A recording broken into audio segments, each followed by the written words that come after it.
கத்திக்குத்தால் தாக்கப்பட்ட மருத்துவர் பாலாஜியை சந்தித்த பிறகு செய்தியாளர்களை சந்திக்கிறார் முன்னாள் அமைச்சர் சி விஜயபாஸ்கர் மற்றும் ஜெயக்குமார். நேரலையில் பார்க்கலாம். இன்றைக்கு அவர் மருத்துவமனையில் இதே மருத்துவமனையில் அனுமதிக்கப்பட்டிருக்க அந்த நிலைமையை பார்க்கும்போது நிச்சயமாக மனம் எந்த அளவுக்கு வேதனைப்படுகிறது என்பது தமிழ்நாட்டு மக்களும் சரி, எங்களுடைய உணர்வும் சரி, அதே போன்ற கழக பொதுச்செயலாளர்களும் உடனடியாக இதை பார்த்துவிட்டு நீங்களெல்லாம் போய் சென்று அவருக்கு ஆதல் கூறி எப்போதும் மருத்துவர்களோடு நாங்கள் இருக்கிறோம் என்ற தைரியத்தை சொல்லி வர சொன்னார்கள். எனவே அந்த ஒரு அடிப்படையிலே நாம் போய் பார்த்தபோது அந்த நடைபெற்ற அந்த சம்பவத்தை கேட்டோம். அந்த தாக்குதல் செய்தவன், அதாவது கத்தியால குத்தியவன், அவன் வரானா, அவனையே அவன் செக் பண்ணல. நீங்க முதல்ல ஆயுதத்தோட ஒரு ஹாஸ்பிட்டல் வர முடியுமா? ஹாஸ்பிட்டல்ல ஆயுதத்தோட மருத்துவமனையில் வரப்பல. அதன் பிறகு மருத்துவர் இருக்கின்ற அறைக்கு போறார். அங்க போய் உள்ள போய் அவர் போய் கண்ணாப்பினா என்று அந்த ஆயுதத்தை கொண்டு வெட்டுறார். அவர் இன்னைக்கு பாத்தீங்கன்னா அவருடைய நிலை பார்த்தீங்கன்னா இன்றைக்கு மருத்துவமனையில் அனுமதிக்கப்பட்டிருக்க நிலை. நான் சொல்றேன், மெடிக்கல் கவுன்சில் ஆஃப் இந்தியா, அதாவது MCI, அதை பொறுத்தவரை பல்வேறு விதிமுறைகள் எல்லாம் வகுத்திருக்குது.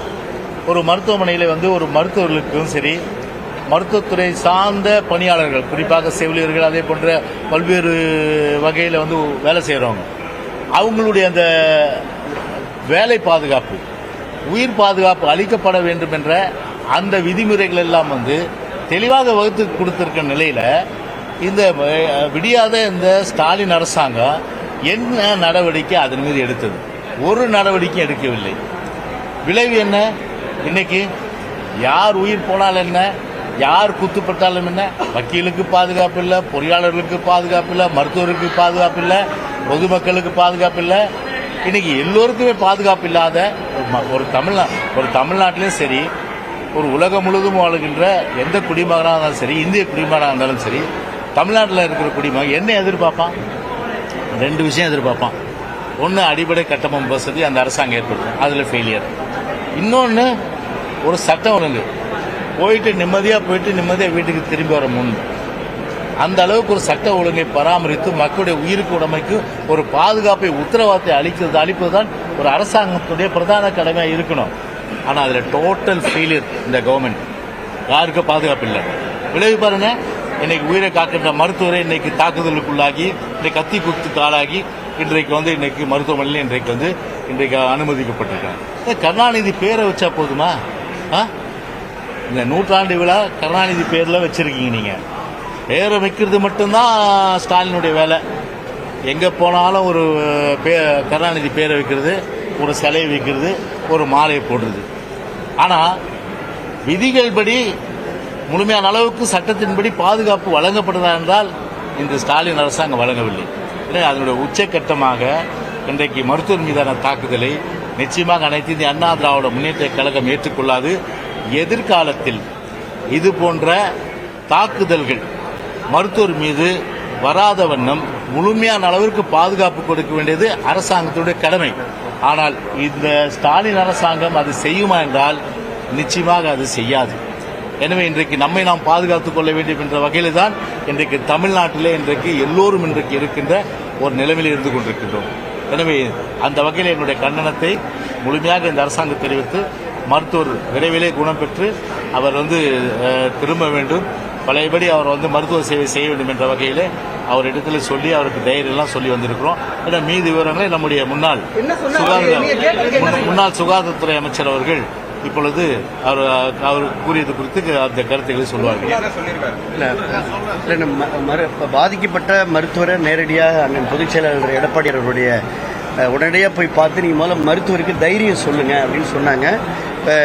இங்கே எல்லோருமாக நாங்கள் எங்கள் தைரியம் சொன்னோம். அண்ணன் அவர்கள் சொன்னது போல், ஜெயக்குமார் அவர்கள் சொன்னது போல், அவருக்கு பார்த்தீங்கன்னா கடுமையான காயம். அது பொதுவாக நீங்கள் நல்லா இருக்காருன்னு இப்போ அமைச்சர் சொல்லிட்டு போறாரு.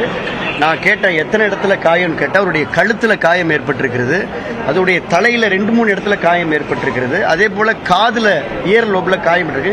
எல்லா இடத்துலையும் மல்டிபிள் சூச்சர்ஸ் போட்டிருக்காங்க, எல்லா இடத்துலையும் சூச்சர் போட்டிருக்கிறாங்க.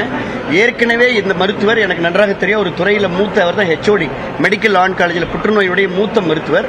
அது மட்டுமல்லாமல் அவர் ஏற்கனவே இருதய சிகிச்சை பெற்றிருக்கிறாரு. இன்னொன்று பேஸ் மேக்கர் பொருத்திய மருத்துவர். அவரை வந்து இவ்வளோ ஒரு கொடூர தாக்குதல் இங்கே எப்படி ஒரு மருத்துவமனையில் நடந்தது தான் எங்களுக்கு ரொம்ப ஒரு ஆச்சரியமான விஷயமா இருக்கு. இன்னொன்று இட்ஸ் வெரி வெல் பிளான்டுங்க. அதாவது ஏதோ எதேச்சையாக ஒரு நடந்த ஒரு வாக்குவாதத்திலேயோ ஒரு எதேச்சையாக நடந்த ஒரு உணர்ச்சிப்பட்டு நடக்கல. இது வந்து ஒரு திட்டமிட்ட கொலை தாக்குதலாக தான் இதை பார்க்கிறோம். அது மருத்துவமனை வளாகத்துக்குள்ள நடந்திருக்கிறதா எப்படின்றத கேட்கிறோம்.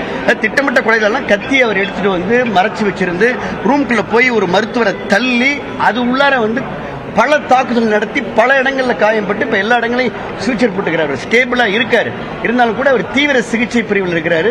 மிகப்பெரிய கண்டனத்தை அண்ணன் பொதுச் செயலாளர் சார்பில் இதை தெரிவிச்சுக்கிறோம். இது முதல் சம்பவம் இல்லைங்க. இப்போ கடந்த வாரம் நவம்பர் 5ஆம் தேதி பார்த்தீங்கன்னா திருச்சியில் இருக்கக்கூடிய ESI மருத்துவமனையில் மருத்துவர் முத்துக்கார்த்தியின் வரைக்கும் மணப்பாறையில் இருந்த டாக்டர், அவரை வந்து 5 பேர் சேர்ந்து அவங்க அசால்ட் பண்ணிக்கிறாங்க.